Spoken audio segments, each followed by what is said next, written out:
매일 아침 하나님과 함께 누리는 하늘의 양식, 오늘 만나. 제42장.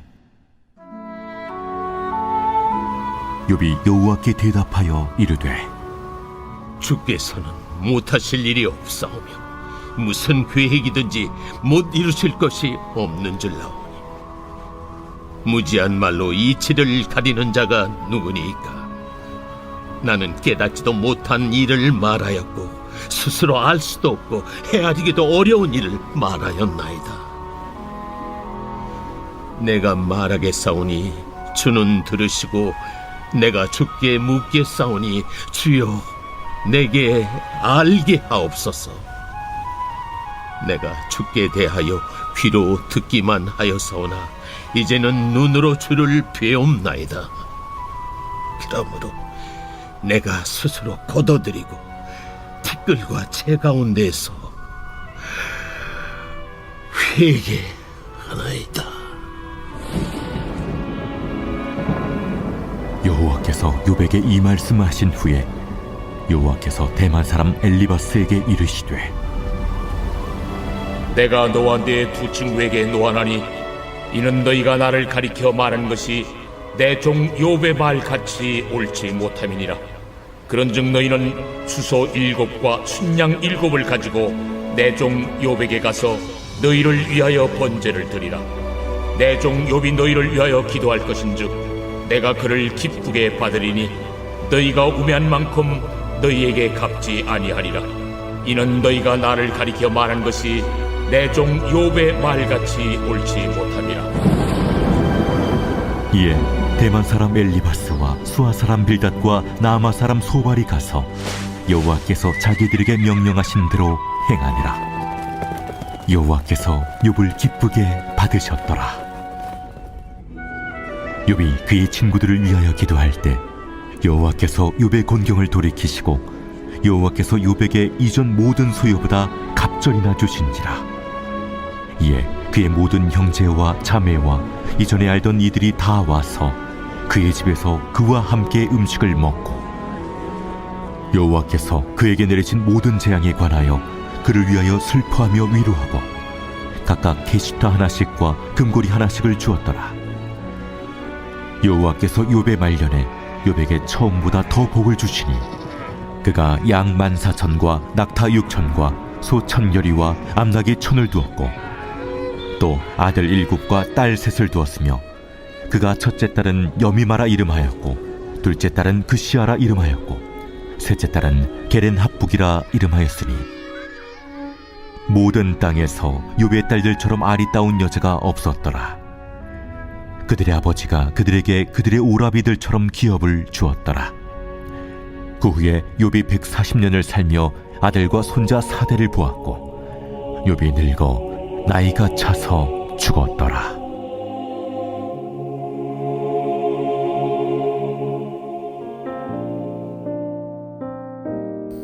욥기의 마지막 장입니다. 하나님과 사탄의 내기 이후 끔찍한 재앙들과 친구들과의 논쟁, 그리고 하나님의 가르치심까지 욥기가 여러 가지 사건과 말들이 오가며 42장까지 왔습니다. 42장은 욥이 그동안 배운 것들을 고백하며 적용하는 장면으로 이루어져 있습니다. 또한 그동안 욥을 힘들게 했던 세 친구들에 대한 진노, 그리고 다시 축복을 받는 장면으로 42장이 구성되어 있습니다. 저는 오늘 욥이 그동안 배운 것들을, 그리고 그 배운 것들을 통해 적용해 가는 것들에 대해서 보고자 합니다. 먼저는 욥이 이 긴 시간 여러 사건들을, 그리고 논쟁을 통해 어떤 것들을 배웠는지 보고 싶습니다. 2절입니다. 주께서는 못하실 일이 없사오며 무슨 계획이든지 못 이루실 것이 없는 줄 아오니. 2절의 고백을 통해 욥은 두 가지를 고백하고 있는데 첫 번째는 하나님의 전능하심입니다. 2절 상반절에 주께서는 못하실 일이 없사오며, 하나님의 속성 중 전능에 해당되는 이 부분은 하나님의 능력이 얼마나 크신지를 고백합니다. 인간은 늘 자신이 크다고 생각하고 자신만이 세상에서 가장 능력 있는 존재로 여기며 살아가죠. 하지만 하나님 앞에서 인간은 우주의 먼지와 같은 존재일 뿐입니다. 자신들이 무엇인가를 할 수 있는 존재 같지만 사실은 하나님의 능력 없이는 손을 들지도 못하고 말을 할 수도 없고 하루를 살아갈 힘조차 없는 것입니다. 욥은 그것을 배운 것입니다. 인간이 열심히 논쟁하지만 그것은 인간들의 생각일 뿐 하나님의 계획을 조금도 알 수 없는 무지한 자들에 대한 고백이었다는 것입니다. 두 번째로 욥은 하나님의 불변성, 변함없으심에 대해 고백합니다. 2절 하반절 보면 무슨 계획이든지 못 이룰 것이 없는 줄 아오니, 이 구절을 원어에 가깝게 직역하면 주님의 어떤 계획도 저지될 수 없음을 저는 압니다 라고 할 수 있습니다. 다시 말해 하나님의 계획이 바뀌지 않는다는 것입니다. 하나님은 우리에게 약속하신 것을 끝까지 이루어 가시는 분이시라는 겁니다. 어떠한 상황에도 바뀌지 않는다는 것이죠. 욥은 하나님을 신뢰하며 살아왔습니다. 고난 중에도 하나님의 계획이 있을 것이고 그 시간들 속에도 하나님을 경외하는 자를 버리지 않으신다는 확신이 있었습니다. 하지만 고난이 계속될수록 자신의 처지를 한탄하며 태어나지 말았어야 한다라고 고백했죠. 그런데 이제 욥은 그런 상황 속에서도 하나님을 신뢰하게 되었다라고 말합니다. 왜냐하면 하나님을 경외하는 자에게 하나님은 상을 주시는 분이심을 확신했기 때문에 그렇습니다. 이제 욥은 여러 상황들을 겪으며 단단해졌습니다. 많은 고난을 통해 하나님을 배웠습니다. 그리고 어제 본문의 가르침처럼 자신이 어떤 위치에서 살아가는 존재인지 알게 되었습니다.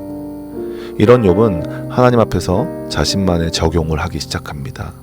이것을 3절부터 6절을 통해 알 수 있는데요.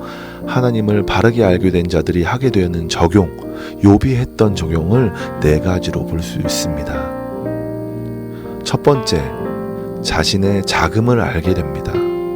3절 말씀입니다. 무지한 말로 이치를 가리는 자가 누구니이까? 나는 깨닫지도 못한 일을 말하였고 스스로 알 수도 없고 헤아리기도 어려운 일을 말하였나이다. 하나님을 바르게 고백하게 되면 하나님의 전능하심을 통해 자신이 얼마나 작은 자인지 알게 됩니다. 자신의 무지를 입으로 고백하게 된다는 것입니다. 욥이 했던 고백, 무지한 말로 이치를 가리는 자, 깨닫지도 못하는 일을 말하는 자, 스스로 알 수도 없고 헤아리기도 어려운 일을 말하는 자, 이렇게 자신이 어떤 자인지 고백하면서 작은 자의 모습 그대로 하나님 앞으로 나와 하나님의 높으심을 고백하게 되는 것입니다. 두 번째, 묻고 답하게 됩니다. 4절입니다. 내가 말하게 했사오니 주는 들으시고 내가 주께 묻겠사오니 주여 내게 알게 하옵소서. 자신 혼자 이야기하는 것이 아니라 작고 무지한 입술이지만 나의 고백을 들어주시고 내가 알아들을 수 있는 말로 나에게 말씀하여 주옵소서. 이렇게 더욱더 겸손한 모습으로 주님께 나아가게 된다는 것입니다. 세 번째입니다. 듣는 것을 넘어 보는 것에 이르게 됩니다. 5절 말씀, 내가 주께 대하여 귀로 듣기만 하였사오나 이제 눈으로 주를 배움나이다. 매우 유명한 고백이죠.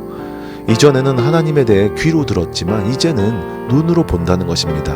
아이의 신앙에서 어른의 신앙으로 커져간다는 것이죠.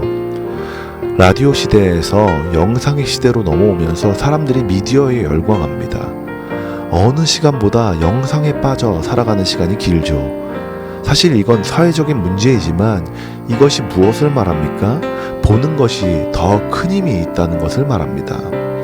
하나님에 대해 듣고 상상하는 정도의 신앙에서 직접 보고 교제하며 가까워진다는 것입니다. 이것이 하나님을 바르게 알게 된 사람들의 모습인 것이죠. 마지막으로 회개하게 됩니다. 6절 말씀입니다. 그러므로 내가 스스로 거두어드리고 사이클과 제 가운데에서 회개하나이다. 이것이 가장 큰 선물이라 할 수 있습니다. 자신의 죄인됨을 인정하고 늘 하나님께 죄를 고백하게 되는 삶으로 나아가게 되는 것이죠. 이처럼 하나님의 전능하시고 불변하심을 알게 되면 인간은 더욱더 낮아지게 되고 하나님을 찾아 늘 대화하길 원하며 하나님을 보고자 주님께 매달리게 되는 것입니다. 무엇보다 자신이 죄인임을 고백하는 삶으로 나아가는 것이죠. 하나님은 우리에게 이런 삶을 살라고 말씀하십니다. 이런 삶이 우리 가운데 끊어지지 않길 바라시고 계십니다. 사랑하는 성도 여러분, 하나님의 전능하심을 찬양하는 하루가 되길 소망합니다. 또한 변함없으신 하나님을 높이시는 하루가 되시길 소망합니다. 그래서 자신을 바르게 알고 하나님이 원하시는 길로 나아가는 그 축복의 삶을 살아가시는 우리 모든 성도님들이 되시길 주님의 이름으로 소망합니다.